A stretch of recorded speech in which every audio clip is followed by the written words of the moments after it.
When you're talking about reading books, or you're talking about reading movies, you have what we call a plot line. It tells how the action moves along the story. The first part of your plot line is called the exposition, which is the beginning of your story, the beginning of your text, the beginning of the movie. It introduces us to our characters, it introduces us to our setting, and it gets us interested in what's about to happen. The next thing we have is called rising action. This is where we're leading up to our climax. These are some things that's getting us more involved as the story moves along. Our climax is the most exciting thing that happens in our movie or within our text.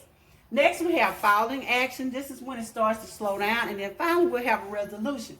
We'll have the end of our story. That's when the problem is solved. Okay, with rising action, we'll be being introduced to whatever the problem is, and it's going to be intensifying. At the climax, again, it said its highest point, the most exciting thing that happens within that story. So we're going to use Little Red Riding Hood to develop a plot line here. We'll go ahead and get started. So we know our exposition is our beginning of our story. So the first thing that happens in Little Red Riding Hood, we have Red leaves home and heads to grandmother's house. So I'm going to stick this right here. My sticky, she leaves home. She's headed to grandma's.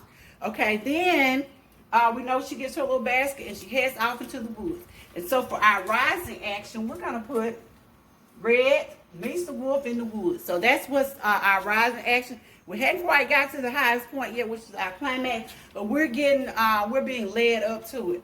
Then we have Red tells the wolf that he has very large teeth.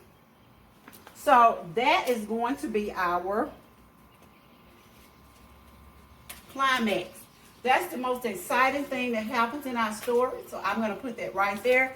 You know, in between there though, she meets the wolf in the woods. You know, he asks her where she's going. He asks her what's in the basket. She tells him all this stuff, and he decides, hey, sounds good to me. I think I'll go have lunch. I'll go have grandma for lunch. I'll have Red for lunch, and I'll have what's in the basket. So that happens in the middle of here. So that would also be a part of our rising action, even though I didn't include it. So Red tells the wolf that he has large teeth.